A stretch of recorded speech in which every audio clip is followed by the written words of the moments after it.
नहीं sir. No sir. Hello.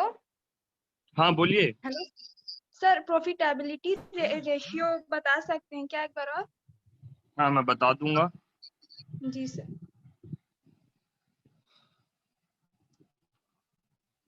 Profitability ratio ये होता है कि जो भी प्रॉफिट हम अर्न करते हैं, देखो किसी को लोन देने से पहले हमको एक एक चीज का एस्टिमेशन निकालना पड़ता है, whether it will be a liquidity, whether it will be a solvency, whether it will be a profitability. Profitability ratio से हम लोग ये बेसिकली निकालते हैं कि कोई एक certain business year on year, साल दर साल या क्वार्टर ऑन क्वार्टर, क्वार्टर मतलब समझते हो कितने दिन को क्वार्टर बोलते हैं? 4 नहीं 4 month। 3 महीनों को सर एक 3 क्वार्टर। महीने को बोलते हैं मैडम। 4 तिया 12, 4 क्वार्टर होता है, 3 महीने का एक क्वार्टर होता है। For in example, January February March is 1 quarter, April May June is second, and so on and so fourth. ठीक है।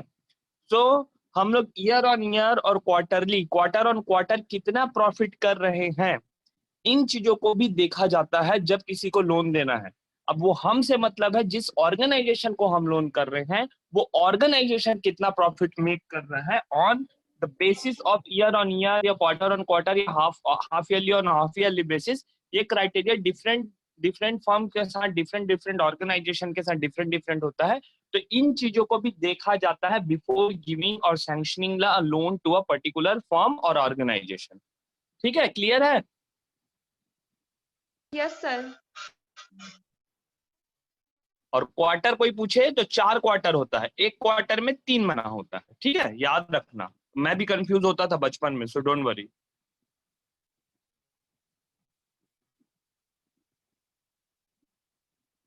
और किसी का कोई क्वेश्चन?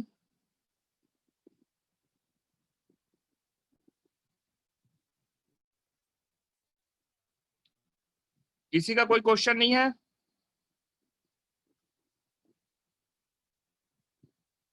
ओके चलो, तो मैं स्टार्ट करता हूं। आप लोग जो 2 लोग जो जॉब करते हैं, आप में से जॉब कौन कौन करता है इसमें?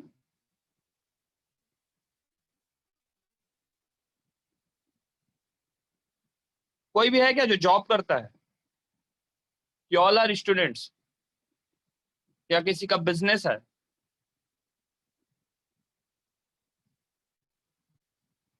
हेलो, स्टूडेंट है सर। एनीवन? स्टूडेंट है सर। ओके। नहीं, नाइट के बैच में कुछ लोग ऐसे भी हैं जो जॉब करते हैं, so that's why I have asked. किसके किसके फादर बिजनेसमैन है? हाँ सर। क्या का बिजनेस है मानसी? Sir mobile shop. कहाँ पे? सर कॉलोनी में ही है, कोरबा में? तीफरा यहाँ साइड। तीफरा नहीं, बिलासपुर। अच्छा, बिलासपुर में ही है। Okay okay okay. So father तुम्हारे आईटीआर वगैरह फाइल करते हैं? हाँ सर शायद, पता नहीं। और किसका किसका बिजनेस है? जी सर, मेरे पापा का है। क्या यहाँ है, पर क्या का बिजनेस है? क्या क्या है? जिनको तुषार, सिमरन, क्या क्या का है? पापा जी का फोटो स्टूडियो है प्लस जनरल स्टोर। ओके, वो तो वो करते हैं कुछ आईटीआर वगैरह भी फाइल कर रहे हैं? नहीं कर रहे? No no sir, no sir. नहीं करते। सिमरन तुम्हारा? सर ट्रांसपोर्ट से रिलेटेड है, ट्रक व्रक का, तो तो पक्का करते हैं करते आईटीआर। होंगे। हाँ हाँ, जी वो हाँ उसका जी। तो नहीं चल सकता। कहाँ पे है तुम लोगों का बिजनेस? कोरबा ट्रांसपोर्ट नगर। अच्छा, ट्रांसपोर्ट नगर। हाँ, आई हैव वेंट देयर। वहाँ पे एक आई थिंक कॉफी हाउस है ना, ट्रांसपोर्ट हाँ नगर हाँ के हाँ, जी जी जी जी जी है। मैं वहाँ पे गया हूँ। Okay, thank you. सो हम लोग आज का क्लास स्टार्ट करते हैं। आप लोग को स्लाइड दिख रहा है? Yes sir. यस सर, दिख रहा है। अब यहाँ पे हम लोग, ये चैप्टर बहुत स्मॉल है, छोटा सा है। मोस्ट लाइकली हम लोग यही चैप्टर करेंगे, या देखते हैं टाइम बचा तो आगे बढ़ जाएंगे। क्रेडिट रिस्क असेसमेंट से मेरा मतलब है कि किसी पर्टिकुलर इंसान को हम जो लोन दे रहे हैं, कल तक हम लोग बहुत कुछ जाने, आज हम लोग ये जानेंगे कि अगर अपन किसी इंसान को लोन दे रहे हैं, किसी बैंक को लोन, बैंक के द्वारा किसी फर्म को लोन दे रहे हैं, किसी firm, whether it will be a partnership, private limited, proprietorship, कोई भी सी कंपनियों से थे, ये पता है ना प्रोप्राइटरशिप, पार्टनरशिप, ये सब क्या होता है? Non science background? यस नहीं सर। पता सर। इनको क्या नाम है नहीं पता जो बोला अभी? मैं सृष्टि साहू। कौन बताएगा सृष्टि को पार्टनरशिप क्या होता है, प्रोप्राइटरशिप क्या होता है, प्राइवेट लिमिटेड क्या होता है? तुम नहीं थी क्या सृष्टि सर, क्लास में जब हम proprietor- लोग ये सब पढ़ते थे? नहीं सर, बीच में गैप हो गया था मेरा। हाँ चलो, तुषार या कौन बता रहा था? कौन बता रहा था पार्टनरशिप अभी? मैं बताती हूँ। सर प्रोप्राइटर मतलब खुद का हो, मतलब एक ही आदमी का, इंडिविजुअल आदमी का कोई company. Sole proprietor. Sir partnership मतलब कोई दो या दो से अधिक जब पार्टनर्स एक साथ आगे एक बिजनेस को बढ़ाते हैं आगे, या फिर एग्री होते हैं कि वो लोग प्रॉफिट शेयर करेंगे और आगे बिजनेस चलाएंगे, उनको पार्टनरशिप, वो उसको पार्टनरशिप प्राइवेट लिमिटेड? सर जब दो या दो से ज्यादा पर्सन का एसोसिएशन होता है तो उसको कंपनी कहा जाता है, और वो मतलब कंपनी एक्ट में रजिस्टर्ड होना चाहिए। कंपनीज एक्ट कब आया था? 1956 1956 है ना, और सन 2013, 1956 के बाद कंपनी एक्ट को अपडेट किया गया है। और कब अपडेट किया गया है? 2013 में। ठीक है सृष्टि, क्या मैं तुमको डिटेल में बताऊं कि तुम जान जाओगी? हाँ सर, एक बारी बता दीजिए ना। ओके चलो, जिसको डाउट है, जो बोल रहा था पता है और शायद ना पता हो, तो एक बार क्लियर कर लेते हैं ये छोटा सा doubt, then we will start. Because ये हमको कंपनीज का नॉलेज होना ये यूनिट करने के लिए जरूरी, इसलिए मैंने ये बात छेड़ा। सृष्टि, तुम क्या सैलरीड क्लास से बिलोंग करते हो? बिजनेस की फार्मर है फादर? फार्मर नहीं है, टी स्टॉल है हम लोगों का छोटा सा बस। ओके, और भैया और दीदी का सेमी गवर्नमेंट जॉब है। Very good. तो सपोज फॉर एन एग्जांपल, हम लोग टी स्टॉल का ही एक एग्जांपल लेते हैं, है ना। मैंने एक छोटा सा कियोस्क डाला, कियोस्क मतलब एक छोटे से जगह पे मैंने सृजन शर्मा के नाम से, अपने नाम से अपना एक माँ अम्बे टी स्टॉल डाल दिया, फॉर एन एग्जांपल। समझना ना इस बात को अब गहराई से, माँ अम्बे टी स्टॉल। अब बाकी लोग भी सुनना जिनको बिल्कुल भी आइडिया नहीं है, मैं डॉक्यूमेंटेशन भी बताने वाला हूँ, क्या क्या डॉक्यूमेंट्स लगते हैं। It will take 10 minutes time, so please सुनो, मैं क्योंकि एग्जाम में डॉक्यूमेंटेशन पूछा जाएगा। सपोज मैंने माँ अम्बे करके एक टी स्टॉल डाल दिया। कहाँ पे डाला? बिलासपुर में डाला। बिलासपुर में मैंने तीफरा में डाल दिया, फॉर एन एग्जांपल। अभी किसी ने तीफरा कहा था, तीफरा में डाल दिया। अब तीफरा एक छोटी लोकेलिटी है, एक शहर का ही पार्ट है ना, लेकिन शहर से थोड़ा सा कटा हुआ था पहले, अब तो शहर का पार्ट हो गया। उस टी स्टॉल में मैं चाय देता हूँ, डिफरेंट टाइप्स ऑफ चाय बना के बेच रहा हूँ। डिफरेंट टाइप्स कहने का मतलब है काला चाय, लाल और दूध वाला चाय, नींबू वाला चाय, कॉफी, ये 4-5 चीज से मैंने स्टार्ट किया है। बहुत छोटे लेवल पे मैंने अपना काम स्टार्ट किया है। साथ में मैंने बिस्किट्स वगैरह रख लिए हैं, कुछ चिप्स वगैरह रख लिए हैं, ताकि जो आएंगे उनको मैं एज अ स्नैक्स वहां पे अगर कुछ चाहिए तो मेरे से ले सके। सडनली मैं देख रहा हूँ जहां पे मैंने तीफरा में वो टी स्टॉल खोला है, वहां आसपास ना 2-3 हॉस्पिटल खुल गए। अभी सृजन शर्मा ने अपना एक टी स्टॉल खोला है ना, ध्यान देना इस बात को। वहां पे 2-3 हॉस्पिटल खुल गए और आसपास में 1-2 ना बड़े कॉलेज आ गए। कुछ बच्चे रेंट पे रहने लग गए।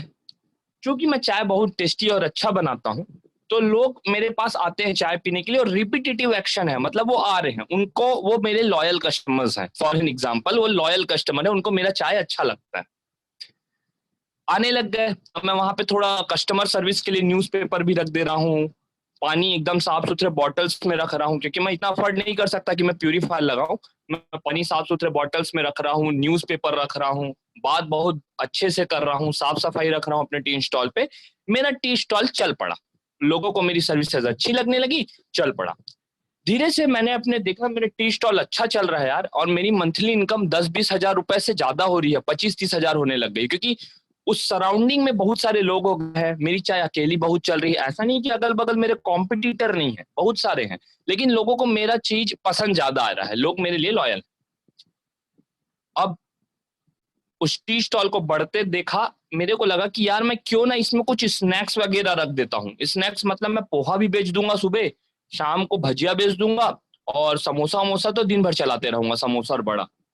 तो मैं एक हेल्पर को ले आया अपने पास, बोला कि तू दिन भर छान बना और मैं बेचूंगा, और एक किसी और को रख लिया जो प्लेट्स वगैरह साफ करते रहेगा। तो ये हम 3 लोगों का काम बन गया। अभी भी वो कोई गुमास्ता नहीं है, कोई कुछ नहीं है। मेरी इनकम और बढ़ने लगी because I am making some good samosas, तो और बढ़ने लगी। लोग और इंटरेस्टेड होके मेरे फॉर्म में आने, मतलब मेरे ठेले में आने लगे। अब वो ठेला बिकम दुकान टाइप, लेकिन अभी रोड पे है। फिर धीरे धीरे मैंने उसको बढ़ाया, अच्छा किया, उसमें मेहनत किया, वो चल पड़ा। मैंने तिफरा में ही एक साइड में देखा कि यार साइड में एक ना शॉप किराए पे मिल रही है। मैं देखा कि मैं अपने ठेले से महीने का 40,000 काट के कमा लेता हूँ, खर्चा काट के 30,000 तो मेरा ही रहता है। क्यों ना मैं इसको किराए में ले लूं, थोड़ा दुकान टाइप का हो जाएगा, एक छोटा सा रेस्टोरेंट टाइप लगेगा, और मेरा काम चलने लगेगा। लेकिन मेरे को उसी समय आप में से कोई मेरा दोस्त है और वो आके बोला कि सुना यार सृजन, एक काम कर ले, तू इतना अच्छा सोच रहा है, 30-40 हजार रुपए महीना कमा रहा है, दुकान लेने का सोच रहा है, क्यों ना माँ अम्बे टी स्टॉल को माँ Ambe tea stall and restaurant करके खोल ले और अपने नाम से जाके रजिस्टर्ड करवा दे। अब मैं बोला अपने नाम से रजिस्टर्ड होता है क्या? वो बोला हाँ होता है, तू नगर निगम में जा और नगर निगम में जाके रजिस्टर्ड करा दे शॉप एंड एस्टेब्लिशमेंट सर्टिफिकेट लेके, जिसको गुमास्ता भी बोलते हैं। अब मैं गया नगर निगम में माँ Ambe restaurant and tea stall करके मैं उसको रजिस्टर्ड करा लिया और मैं तिफरा में एक अच्छा सा दुकान ले लिया।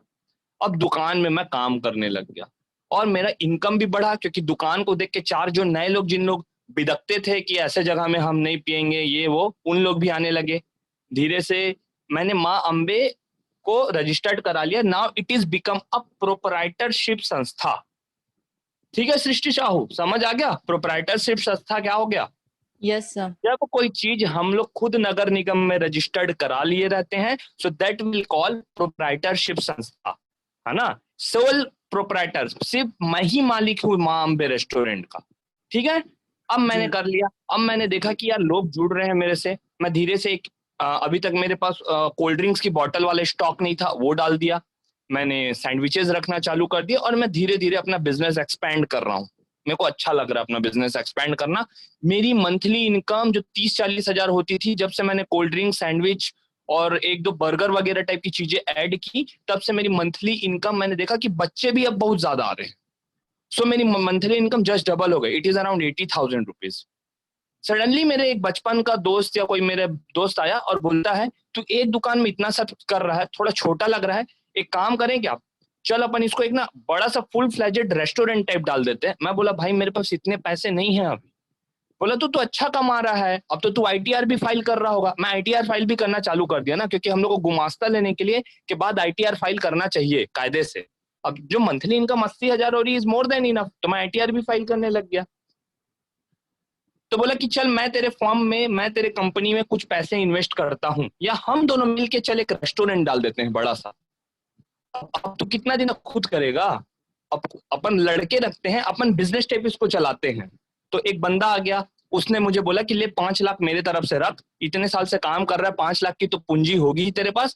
एक दुकान रेंट पे लेते हैं, उसमें फर्नीचर पे खर्चा करते हैं, AC लगाते हैं, TV लगाते हैं और मस्त सेटल डाउन करते हैं उसको। और 5-6 अच्छे बंदे लोगों को रख के, रिसेप्शनिस्ट टाइप बना के, उनको बढ़िया कपड़े वपड़े दे के बढ़िया अच्छे से स्टार्ट करते हैं और रिजनेबल प्राइस रखेंगे। काम यही, सब यही, सामान यही, साफ सुथरा कर देंगे ताकि लोग और आए। जिस लोकेलिटी में मैंने डाला वहीं पे हाई कोर्ट खुल गया, फॉर एन एग्जांपल, है ना। अब बड़े अफसर लोग भी मेरे रेस्टोरेंट में आने लग गए रेस्टोरेंट को देख के। अब एक बंदा जो नया आया था वो मेरे साथ, वो जुड़ा एज अ पार्टनर। तो इस फॉर्म को बोलेंगे आप पार्टनरशिप फॉर्म, क्योंकि मैं नगर निगम से पार्टनरशिप डीड बनवाऊंगा, सॉरी नोटरी से पार्टनरशिप डीड बनवाऊंगा और पार्टनरशिप के पैन कार्ड के लिए भी अप्लाई करूंगा। अब 2 लोग मिलके काम कर रहे हैं, हो सकता है कल के दिन में 3, 4, 5, 7, 8 जितने भी मेरे पार्टनर बन सकते हैं। लेकिन जैसे कि अभी किसी ने कहा 2 या 2 से अधिक लोग आपस में जुड़ के जब काम करते हैं या एक बिजनेस स्टार्ट करने के लिए रेडी होते हैं, that will be known as a partnership firm. So ये हो गया पार्टनरशिप फर्म, समझ में आया? Yes sir. अब उस पार्टनरशिप फर्म मेरा चलने लग गया और रियली मेरे दोस्त को हेल्प करने से, मेरे दोस्त को मेरे फंड देने से, जो मैं 80,000 रुपए इंडिविजुअल लेवल पे कमा रहा था मंथली, मैं 2 लाख रुपए महीना कमाने लग गया और हमारा फर्म 4 लाख रुपए महीने कमाने लग गया। अब मैंने सोचा कि यार क्यों ना मैं इसकी एक फ्रेंचाइजी डाल देता हूँ। तीसरा तरफ तो धूम मचा रहा है, मैं कोनी तरफ डाल देता हूँ। कोनी में बहुत सारा स्टूडेंट का कॉलेज वॉलेज है, कोनी में भी अभी नया सिम्स आ रहा है, मैं उधर डाल देता हूँ। मैं एक तो गोल बाजार के पास डाल देता हूँ, वहां पे बहुत सा गोल बाजार बोल रहा हूँ, दयालमंद के पास डाल देता हूँ, वहां पे बहुत से पीएससी के कोचिंग सेंटर्स हैं, वहां पे डाल देता हूँ। ऐसे मैंने 2 अपने वो डाल दिए। सब जगह मेरा बिजनेस धूम मचाने लगा, सबको मेरा सामान अच्छा लगने लगा। मैंने सोचा कि क्यों ना मैं अब इसको और बढ़ाऊं और बड़े लेवल पे करूं, मैं इसको प्राइवेट लिमिटेड फर्म में रजिस्टर्ड करा दूं, क्योंकि फर्म में रजिस्टर्ड करा दूंगा तो I will become a director of that company और मैं बैठ के अच्छे से काम को संभालूंगा, अपने अंदर अपने जैसे 20-30 लड़के रख के काम कराऊंगा। मैं गया कहाँ, कंपनीज एक्ट 1956 में पहले अपने कंपनी को रजिस्टर्ड कराया, MOA AOA COI। कौन बताएगा फुल फॉर्म? ये सब पूछूंगा मैं एग्जाम में। MOA COA AOI क्या है बताओ? मेमोरेंडम ऑफ एसोसिएशन, हाँ, article of association, article of और COI सर्टिफिकेट ऑफ इनकॉर्पोरेशन। ये 3 डॉक्यूमेंट लगता है किसी भी फर्म को प्राइवेट लिमिटेड बनाने के लिए और ये तीनों का तीनों डॉक्यूमेंट MCA साइट में रजिस्टर्ड रहता है ना? सो मैंने ये सारा काम कर लिया। ये सारा काम कर लेने के बाद मेरा firm as a private limited registered हो गया। अब मैं उसको बिलासपुर में बैठ के चलाऊं, कल के डेट में मैं रायपुर में भी उसकी फ्रेंचाइजी। ऐसा नहीं था कि मैं पहले नहीं डाल सकता था, पहले भी डाल सकता था। मैं कंपनी को और बड़े रूप में विकसित कर लिया। So that will become a private limited firm. अब समझ में आया प्राइवेट लिमिटेड फर्म कैसे बनता है? Yes sir. ठीक है, तो अब इसमें किसी को डाउट? आई थिंक ये सबको अच्छे से क्लियर होगा। किसी को भी कोई doubt? No sir. No sir. Sir firm और करो तो कंपनी भी। नो नो हेलो हेलो, बोलना भाई। जी सर, ये फर्म और सर कंपनी में क्या अंतर होता है सर? फर्म कंपनी नाम का अंतर है, बोलते वही है। फर्म ऑर्गेनाइजेशन कंपनी उतना अंतर नहीं है मेरे नॉलेज के हिसाब से। कुछ अंतर है तो तुम बताओ मेरे को पता नहीं है वैसे। नहीं सर, मुझे भी कुछ आइडिया नहीं होता, अंतर नहीं होता। फर्म बोल लो, कंपनी बोल लो, सर सिनोनिम टाइप है। बोल लो। हाँ, ये टाइप मतलब क्या कह सकते हैं, साइनोनियम्स है कह लो, और क्या। ठीक है जी सर।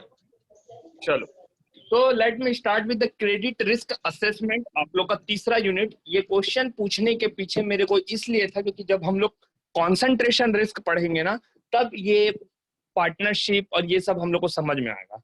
स्मॉल यूनिट है, वी विल कंप्लीट बिफोर 5 और आज इतना ही करेंगे। सैटरडे तो आप लोग भी एंजॉय करो, मैं भी करूंगा।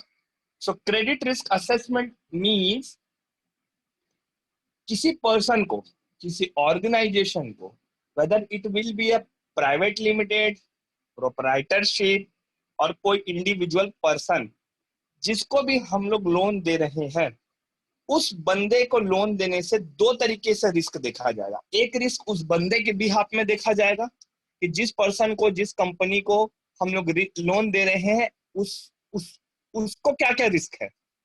दूसरा, हमको क्या क्या रिस्क है। लोन तो हम दे रहे हैं, हमारे पैसे डूबने के चांसेस हैं कि नहीं है, EMI प्रॉपर्ली वो ड्यू पे करेगा नहीं करेगा, ये सारे रिस्क को देखा जाता है और उसको लोन देने के पहले ही उसका असेसमेंट किया जाता है। असेसमेंट मतलब कौन बताएगा? हिंदी समझ में आता है ना? असेसमेंट, एग्जामिनेशन, निरीक्षण किया जाता है, देखा जाता है, रिजल्ट ओरिएंटेड चेक किया जाता है कि हम ये रोल दे देते हैं तो ये लोन देने के बाद उस पर्टिकुलर लोन में क्या क्या रिस्क इन्वॉल्व हो सकता है। उन सारे रिस्क का बिफोर गिविंग लोन एनालिसिस किया जाता है और उसके बाद ही वो लोन किसी पार्टी को दिया जाता है। ऑल्दो देयर रिस्क में भी ऑकर्स ना, रिस्क आएंगे ही आएंगे, उसको आप रोक नहीं सकते, बट आप अपनी श्योरिटी के लिए यहाँ पे क्रेडिट रिस्क असेसमेंट करते हो।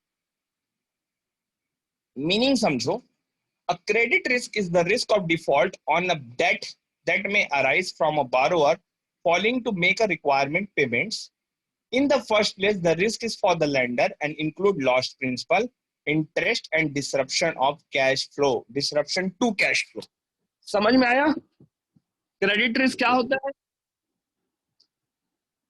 सपोज मैंने माँ अम्बे जो अपन अभी अभी नया कंपनी बनाए थे उसको लोन दे दिया 10 लाख रुपए का, और माँ अम्बे का जो प्रोपराइटर है वो है सृजन शर्मा, और स्टेट बैंक ऑफ इंडिया से हमने लोन दिलवा दिया, और आप में से कोई है स्टेट बैंक ऑफ इंडिया का बैंकर, उसने प्रॉपरली एनालिसिस किया और माँ अम्बे रेस्टोरेंट को लोन प्रोवाइड कर दिया।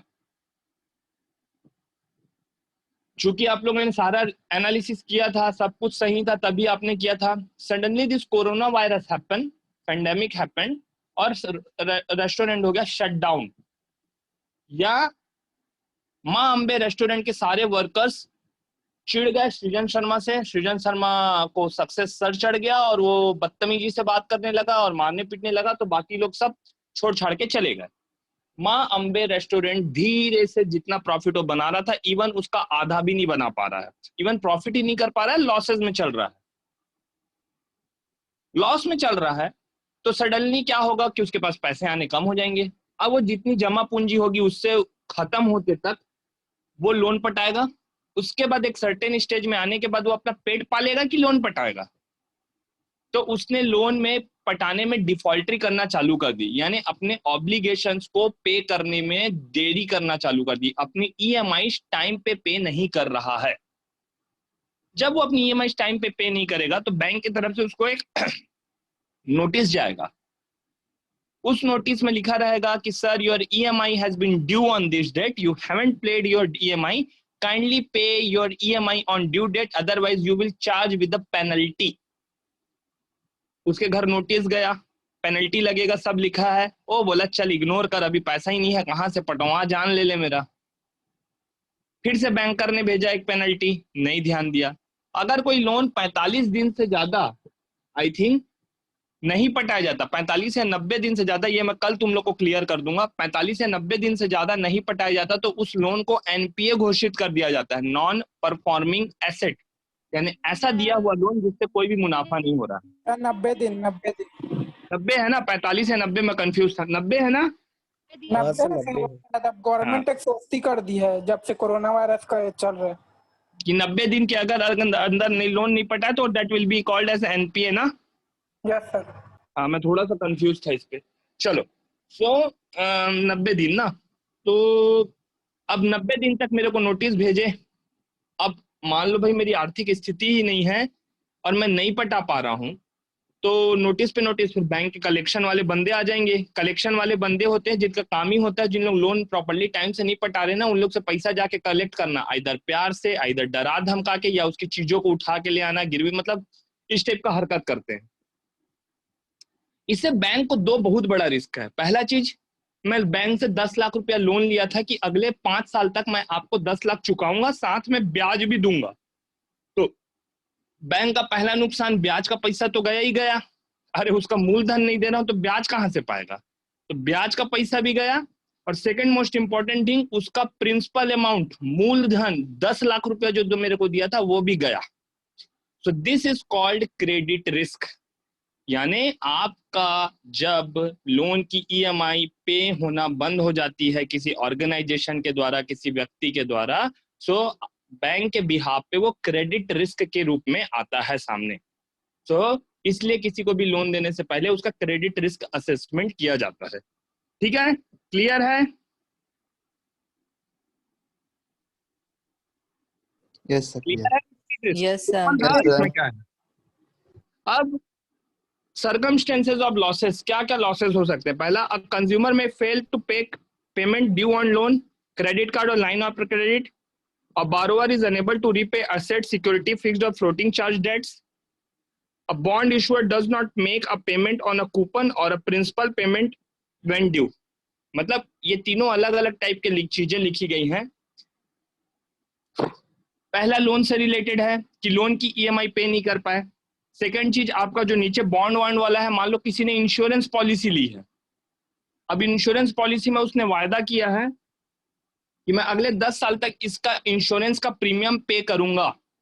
3 साल पे किया, उसके बाद से पे करना बंद कर दिया, वो भी उसके ऊपर रिस्क है, पर्सन को भी रिस्क है और कंपनी को भी फायदा नहीं हुआ उस इंसान से, जिससे 10 साल लेती है उससे 3 ही साल ले रही है। और बारोवर इज अनेबल टू पे रिपे असेट सिक्योरिटी फिक्स्ड और फ्लोटिंग। बहुत बार मॉर्गेज रखी हुई प्रॉपर्टीज पे जिसको एज अ सिक्योरिटी या कोलेटरल के रूप में कंपनी रखती है अपने पास और उसके एवज में लोन देती है। अब उस चीज में वो खुद रह रहा है। बहुत लोग जिस घर में रहते हैं उसी को मॉर्गेज रखा के उसके बिहाफ पे लोन ले लेते हैं अपने बिजनेस के लिए। अब उस घर से भी कभी भी उसको लात मार के निकाला जा सकता है, कभी भी वो लीज की हुई प्रॉपर्टी को सेल कर सकता है। कौन? बैंक। तो ये सब लॉसेस होने के चांसेस रहते हैं, दोनों पार्टीज को लॉस है। बैंक को लॉस है, उसका प्रिंसिपल जाएगा ही जाएगा और मूलधन के साथ साथ उसका ब्याज का पैसा भी जाएगा। जिस आदमी में लोन लिया है, जिस कंपनी ने लोन लिया, उसको भी लॉस के चांसेस है कि उसका बहुत बड़ा मॉर्गेज रखा हुआ प्रॉपर्टी जा सकता है। तुम लोग को पता है इंश्योरेंस कंपनी कैसे करती हैं? अगर आप वादा किए हो कि 10 EMI पे करेंगे और अगर आप मिनिमम 3 EMI पे नहीं किए, ट्रेडिशनल प्लान में सिर्फ 2 किए, तो आपका जमा हुआ किया हुआ पैसा डूब जाता है। पता है कि नहीं ये चीज? नहीं पता सर। नहीं पता सर। नहीं पता सर। हाँ, तो ये ध्यान रखना घर में भी, और सब लोग आगे बड़े हो रहे हो तो फिर इन चीजों को ध्यान रखना कि कभी भी कोई इंश्योरेंस पॉलिसी में इन्वेस्ट करते हो, चाहे कोई कुछ भी बोले, मिनिमम 3 साल ट्रेडिशनल प्लान्स में बोल रहा हूँ ना, मार्केट रिलेटेड प्लान में नहीं, ट्रेडिशनल प्लान में यू हैव टू पे minimum 3 premium, otherwise your money will gone, खत्म, डूब जाएगा, जीरो। ठीक है, तो ध्यान रखना इन चीजों को। सो ये लॉसेस के चांसेस होते हैं, ये लॉस इसमें होने के ऑकरेंस के चांसेस रहते हैं। अब टाइप्स ऑफ क्रेडिट रिस्क में 3 टाइप के रिस्क होते हैं। क्रेडिट डिफॉल्ट रिस्क, जो हम लोग अभी बताया मैं, उसी रिस्क को क्रेडिट डिफॉल्ट रिस्क बोलते हैं। इसके अलावा होता है कॉन्सेंट्रेशन रिस्क और तीसरा होता है कंट्री रिस्क। मेरे को बताओ कॉन्सेंट्रेशन रिस्क क्या होता है और कंट्री रिस्क क्या होता है? आप लोग 2 मिनट सोचो, मैं 1 मिनट में आया।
और इन्वेस्टमेंट में कोई रिस्क नहीं।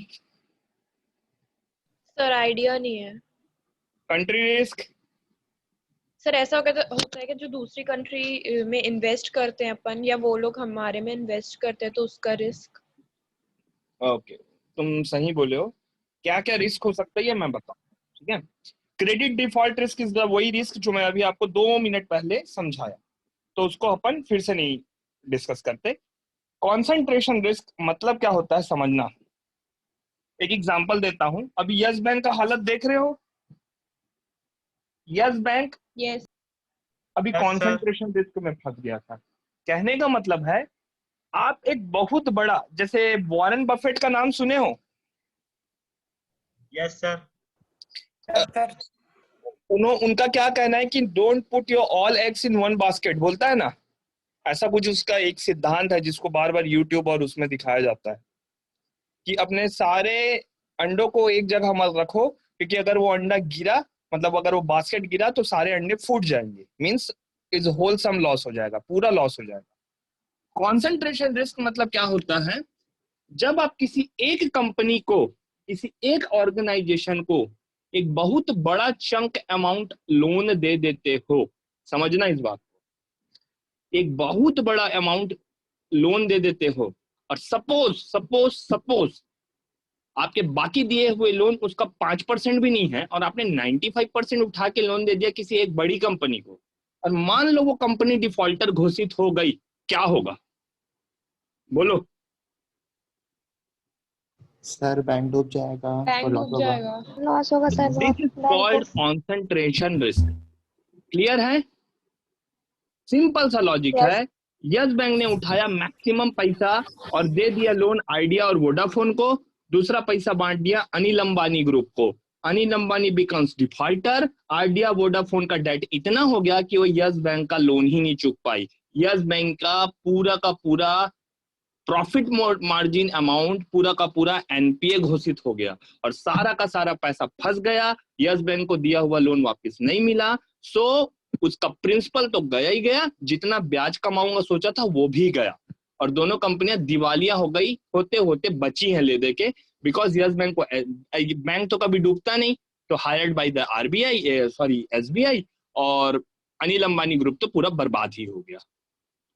सो बैंक्स बड़ा लोन देने के पहले ये चीज जरूर चेक करना है, इतना बड़ा मिस्टेक हो गया होता है, क्योंकि देखो जब इन कंपनीज को लोन दिया गया ना, इन लोग टॉप शॉट कंपनी थी, बाद में इसके अंदर के फॉल्ट्स नजर आए, तब बैंक को सीज आउट कर लेना था, बट बैंक ने अपने हाथ पीछे नहीं खींचे। क्यों नहीं खींचे? क्योंकि इस बैंक ने जो लोन दिए थे वो बैंक के पेपर्स देख के नहीं दिए थे, मतलब उन कंपनीज के पेपर्स पे ज्यादा ना फोकस करके पर्सनल रिलेशनशिप पे फोकस किया था। बिकॉज जो सीईओ है, क्या राणा,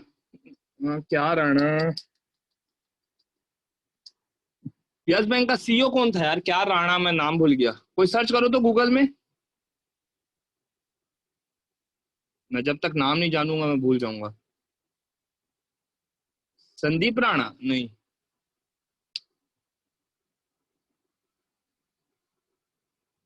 एक मिनट रुको, मेरे को सर्च करने दो तो। सर राणा कपूर है क्या? सॉरी, हाँ राणा कपूर, ये आप लोग को स्लाइड दिख रहा है, गुड। यस बैंक का जो सीईओ था राणा कपूर, इसके बहुत अच्छे रिलेशनशिप थे ऑल बॉलीवुड स्टार्स से, ऑल बिजनेस टाइकून से, और तुम्हारे इनसे क्या बोलते हैं, आइडिया एंड वोडाफोन ग्रुप के चेयरमैन से। तो इन्होंने इन दोनों पर्सनल रिलेशन को ज्यादा बेनिफिट दिया, उस चक्कर में अपने कंपनी का पूरा नाम डुबा दिया। इस कंपनी में लाखों लोगों के स्टेक होल्डर्स थे, लाखों लोग शेयर होल्डर्स थे, उनको परवाह नहीं किया, कुछ नहीं किया। Individual personal relation and personal benefit के लिए इन्होंने इन कंपनीज को फोकस किया और अपने बैंक का एक lump sum amount as a loan इनको बांट दिया। So this is called a concentration risk. तुम लोगों को पता है राणा कपूर के बारे में, he is also a bank, he was a banker first, वो एक बैंकर था, अमेरिका बैंक, यूएसए में अमेरिकन बैंक में काम किया, ऐसे ऐसे बहुत से बैंक में काम करते करते ही become a top shot, and then वो 2008 में या 4 में इंडिया आया, और इंडिया में आके यस बैंक का स्थापना किया, आई थिंक 2008 में, और देखो कहाँ पहुंचा।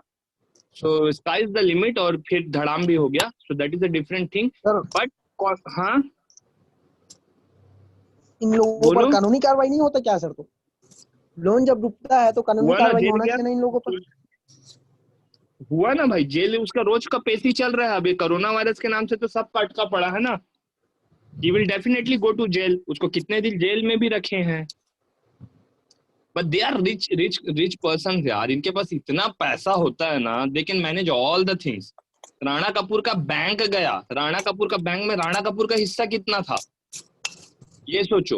All the companies are managed by the stakeholder, we are the investors, we are the shareholders. तो ये पब्लिक का लॉस किया ना, ये सोचो।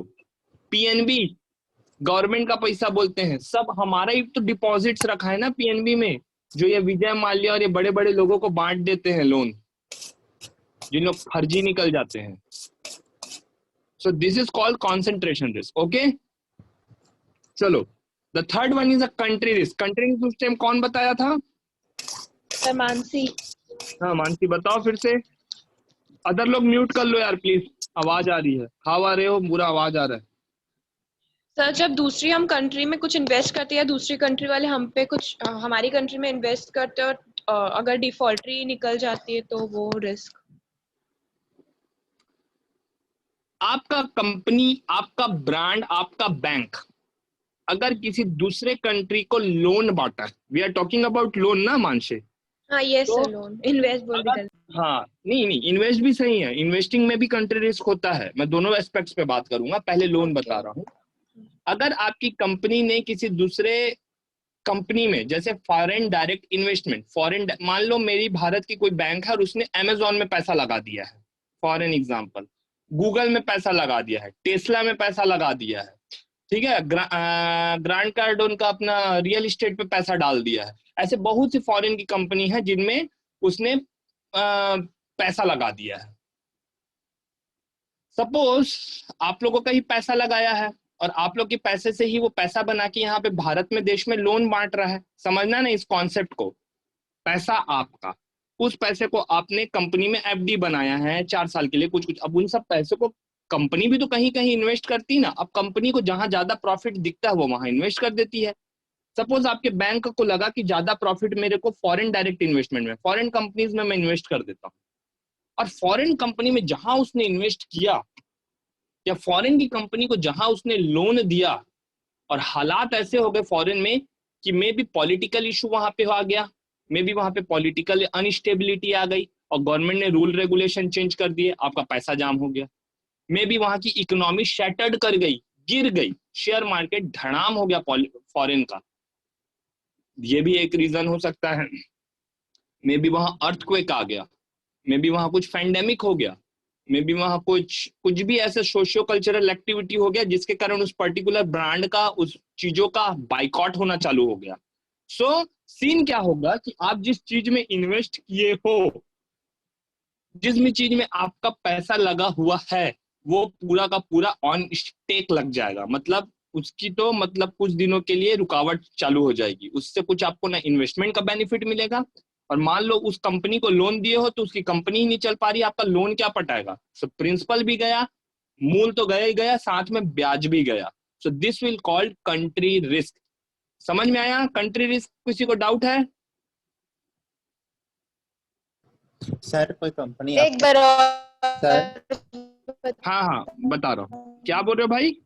हाँ सर, कोई कंपनी जो है जिनको लोन चाहिए होगा तो वो अपने देश के किसी बैंक से लेगी ना, वो किसी दूसरे अदर कंट्री कहा जाएगी, ऐसा बोल रहे हैं।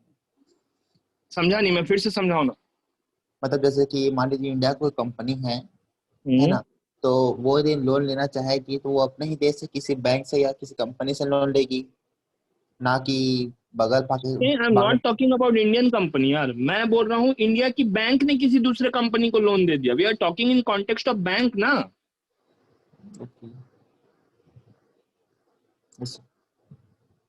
अरे दादा, तुम्हारा बैंक है मान लो स्टेट बैंक ऑफ इंडिया, ठीक है, अब स्टेट बैंक ऑफ इंडिया में तुम बहुत सारा फंड, तुम मैं सब, हम लोग सब डिपॉजिट करते हैं। Yes sir. लोग जो डिपॉजिट करते हैं उसी को बैंक लोग कहीं कहीं इन्वेस्ट करते हैं और उससे जो ब्याज या मूलधन कमाते हैं उसी को एज अ लोन के रूप में बांटते हैं। ये बात क्लियर है ना? Yes sir. अब भाई उसी पैसा को मान ले उसने फॉरेन में कहीं इन्वेस्ट कर दिया, अमेजोन में इन्वेस्ट कर दिया, गूगल में इन्वेस्ट कर दिया, फ्लिपकार्ट तो यहाँ का है, चल डोमिनोज में इन्वेस्ट कर दिया, ठीक है भाई, और कोरोना वायरस हो गया और मान लो कंपनी चलना बंद हो गई। अब जहां पे इन्वेस्ट किया है वो पैसे तो बढ़ना छोड़ के डूबने लग जाएंगे। मान लो उसने 5 साल की लॉक इन में डाला था कि मेरे को 5 साल तक निरंतर ब्याज मिलेगा, 5 साल बाद जब उस पैसे को देखा, मान लो 1000 करोड़ इन्वेस्ट किए थे जिसकी वैल्यू 200 करोड़ हो गई, 800 करोड़ का लॉस किसको हुआ? इंडियन कंपनी को हुआ। जो लोन बांट रही थी, क्या वो अब उतना लोन जो बांट चुकी है कि मैं तो इतना कमाऊंगा सोच के, क्या वो उसको बियर कर पाएगी? नो ना। सेकेंड चीज, बहुत बार ऐसा केसेस होता है कि फॉरेन की जो कंपनी होती है उसको भी कंपनी यहाँ इंडियन, देखो फॉरेन में जाके हम भी फॉरेन से लोन ले सकते हैं लेकिन हमको फॉरेन बैंक से लोन लेना पड़ेगा। फॉरेन बैंक की या फॉरेन की कंपनी जो इंडिया में काम कर रही है, मान लो इंडिया में जो काम कर रही है, डोमिनोज कहाँ की कंपनी है? फॉरेन कंपनी लेकिन इंडिया पूरा राज्य साम्राज्य जमा के बैठी है। अब डोमिनोज में किसी को लोन चाहिए तो इंडिया की कंपनी क्या नहीं देगी, वो बोलेगी यूएसए से लोन लेके आओ। तो हम इंडिया में उस कंपनी को लोन दे दिए, लेकिन उसका यूएसए का स्टेक पूरा दांव पे लग गया है। तो सारा जो सामान है, प्रोडक्ट है, वो तो डोमिनोज का, आप लोग को भी पता होगा कि रॉ मटेरियल सब फ्लाइट के थ्रू फॉरेन से आता है। इंडिया में बहुत कम चीज मैन्युफैक्चर होती है, पता है ना ये चीज कि इंडिया में मैन्युफैक्चर होती है। ये सब पता है। आप लोग मॉल में ये है सबवे है, सबवे मॉल में जो सबवे है, सबवे का सारा चीज रिस्टोर होके पहले प्लेन के थ्रू मुंबई आता है, मुंबई से फिर इधर आता है, इधर आके फिर यहाँ बिलासपुर और छोटे छोटे प्लेसेस तक पहुंचता है। मान लो जहां से सप्लाई आने वाला है, आपने सबवे बिलासपुर को दे दिया लोन, और मान लो जहां से सप्लाई आने वाला है वहां से सप्लाई ही ठप हो गई, सबवे चलेगा? जब चलेगा नहीं तो लोन कहाँ से पटाएगा? समझ में आ रहा है मैं क्या कह रहा हूँ? कंट्री रिस्क किस तरीके से घुमा के हो सकता है।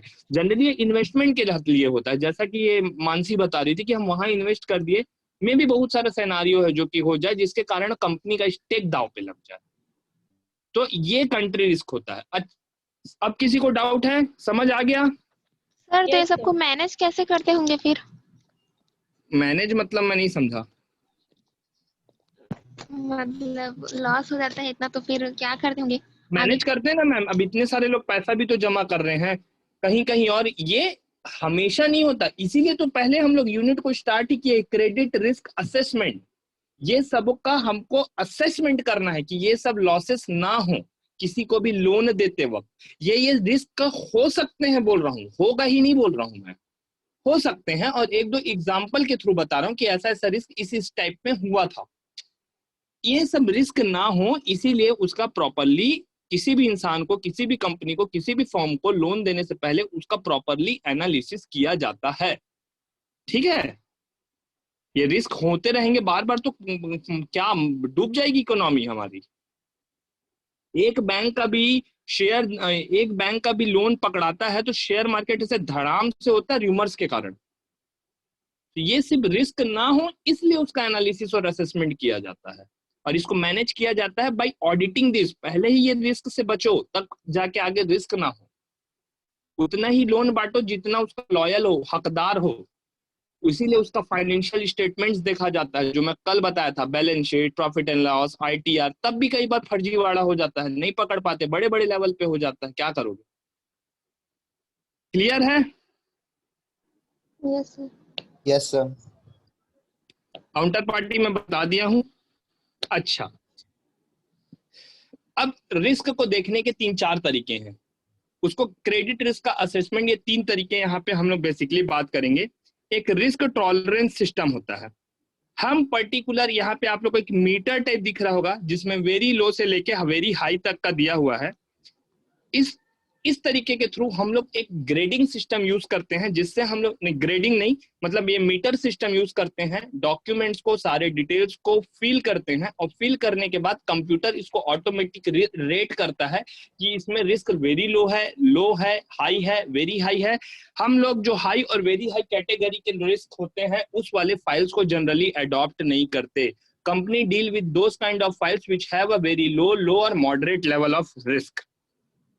सेकेंड चीज, एक ग्रेडिंग सिस्टम होता है, जैसे कि कॉलेज और स्कूल्स में मिलता है A+, B+, B+, C+। तो जो A+, B+ और B तक के कैटेगरी होते हैं, इनको जनरली हम लोग ग्रेडिंग सिस्टम के अंतर्गत कंसीडर करते हैं।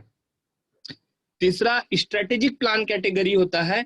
स्ट्रेटेजिक प्लान्स बनाते हैं पर्टिकुलर चीजों के लिए कि ये किस रेंज में स्लाइड कर रहा है। इस पर्टिकुलर रेट्स को अगर यहाँ पे ऑकरेंस होता है या ये रिस्क यहाँ पे उभर के आता है, तो उस रिस्क को डाउन करने के लिए, कम करने के लिए कौन सी स्ट्रेटजी हमने फॉलो करना है, तो ये स्ट्रेटेजिक प्लान्स के तहत बनाया जाता है। ये सारी रिस्क को असेसमेंट, उसको एनालाइज करने के लिए, ताकि आगे जाके रिस्क ना हो, ये सब स्ट्रेटेजी बैंक और कंपनी की तरफ से फॉलो की जाती है। So strategic plan फिर से Strategic plans are consistent with the established risk, applied and promote an appropriate balance between risk and earning growth.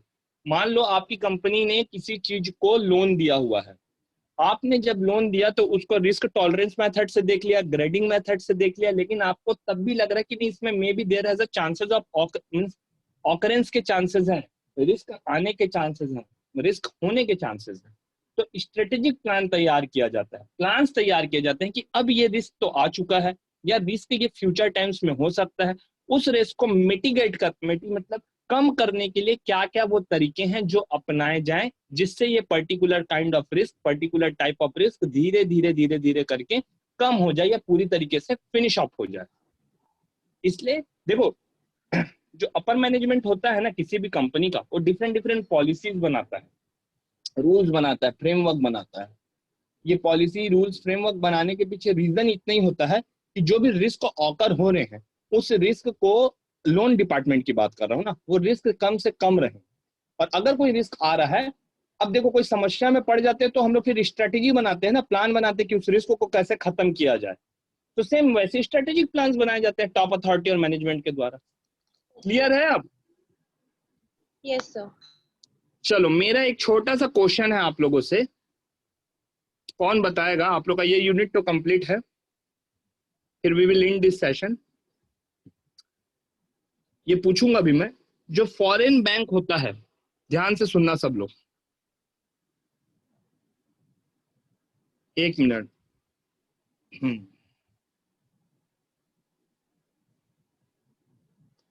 जो फॉरेन बैंक होता है, फॉरेन बैंक इंडिया में कैसे आता है? फर्स्ट क्वेश्चन ध्यान से सुनना, फॉरेन बैंक इंडिया में कैसे आता है और उनको इंडिया में काम करने का लाइसेंस कौन देता है? पहला क्वेश्चन है। आंसर कौन करेगा ये बताओ पहले। लाइसेंस शायद आरबीआई देता होगा सर। शायद से मतलब नहीं, मेरे को कंफर्म बोलो भाई।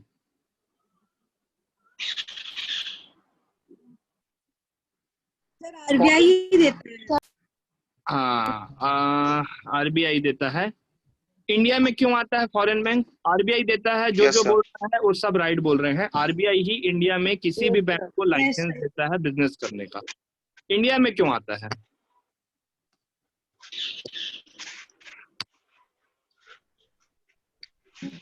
फॉरेन बैंक इंडिया में क्यों आ रहे हैं? हाँ,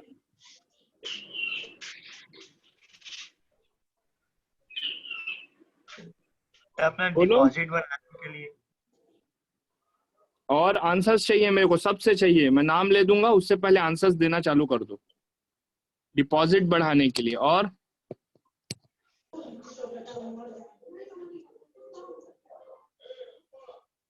सर चूंकि यहाँ की इंडिया की पॉपुलेशन ज्यादा है तो इससे उनको बेनिफिट ज्यादा मिलेगा। और अपने बैंक को और अदर कंट्रीज में बढ़ाने के लिए। सर फॉरेन ट्रांजैक्शन करने के लिए। और बिजनेस चलाने के लिए। कौन बोला? श्रद्धा साहू सर। तो फॉरेन बैंक यहाँ आता है बिजनेस करने के लिए।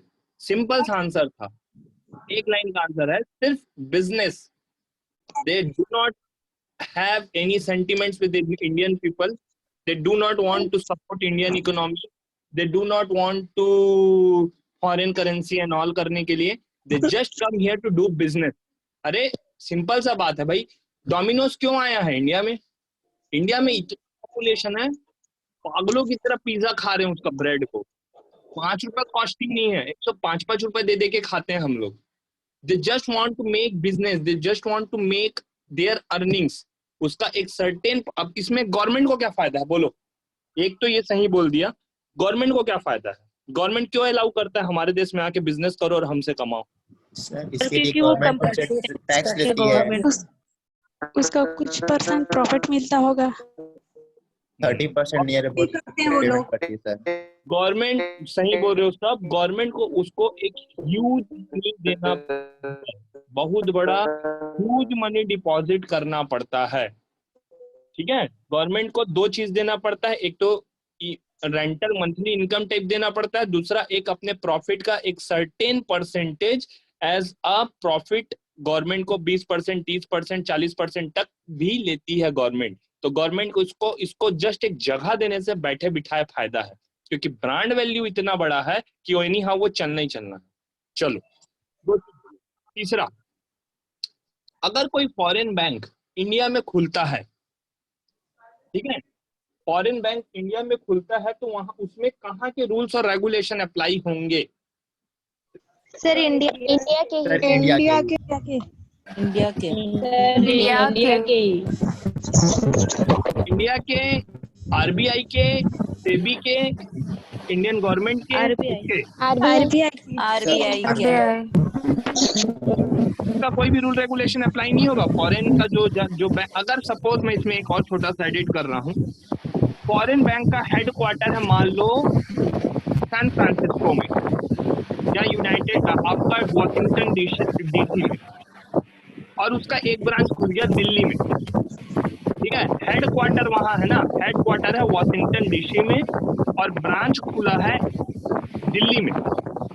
अब बताओ उसमें कहाँ के रूल रेगुलेशन अप्लाई होंगे? इंडिया के नहीं, आरबीआई के। बैंक को बिजनेस इंडिया में करना है और इंडिया में इंडियन नॉर्म्स के तहत, इंडियन नॉमिनिक्लेचर के तहत करना है, और वो डिसाइड किया जाता है बैंक का बॉस कौन है यहाँ इंडिया में, आरबीआई। तो रिजर्व बैंक ऑफ इंडिया के रूल्स रेगुलेशन फॉलो करने होंगे। फॉरेन हेडक्वार्टर कहीं भी हो उसका, उससे कोई लेना देना नहीं है, ठीक है, ये थॉट क्लियर रखना। 2-3 क्वेश्चन मेरा और है, फिर we will end today session. एक बैंक को खोलना है, अगर हमको एक बैंक ओपन करना है, सो उस बैंक को ओपन करने के लिए हमको कितना कैपिटल का रिक्वायरमेंट होगा? भारत देश में एक बैंक ओपन करना है, शेड्यूल्ड कमर्शियल बैंक, तो कितने कैपिटल का रिक्वायरमेंट होगा? सर 2 करोड़ 200 करोड़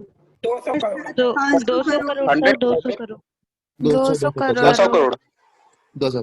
करोड़ तक 500 करोड़। इस चीज में एक अपडेशन आया है, इसलिए मैं ये क्वेश्चन बोला आज। अब इंडिया में जो रूल है उसको मैं आज ही पढ़ रहा था गाइडलाइन, तो मैं शायद 200 करोड़ बताया था, 500 करोड़ रुपीस कैपिटल रिक्वायरमेंट होगा अगर एक बैंक शेड्यूल्ड कमर्शियल बैंक खोलना है तो। लिख के रख लो।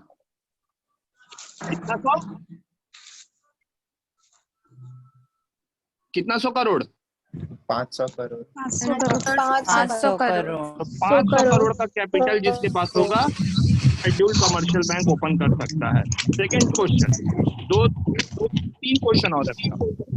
अगर किसी को स्मॉल फाइनेंस बैंक ओपन करना है, जैसे कि आप लोग ये सुने हो ना, जना small finance, AU small finance, इनको फुल फ्लेजेड बैंकिंग का राइट नहीं होता, इनको स्मॉल डिपॉजिट का राइट होता है।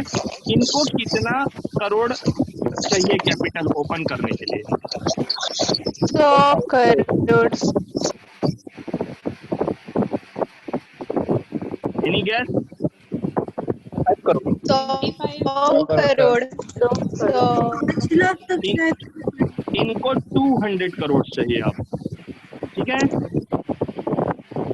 200 करोड़।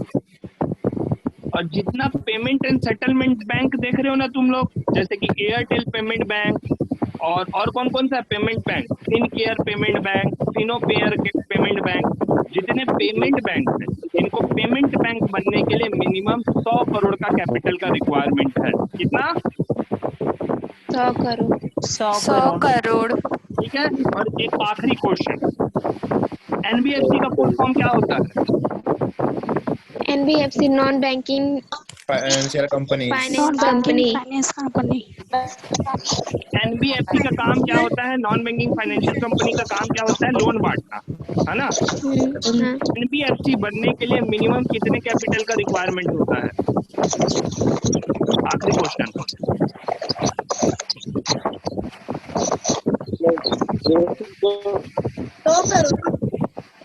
हम में 100 नहीं है मैम, एनबीएफसी बहुत छोटा कंपनी होता है, सिर्फ 2 करोड़, सिर्फ 2 करोड़, 2 करोड़, 2 CR। तो commercial bank 500 crore, small finance bank 200 crore, payment bank 100 crore, और एनबीएफसी को 2 करोड़ रुपया कैपिटल होगा। और उसके बाद 4-6 कंडीशन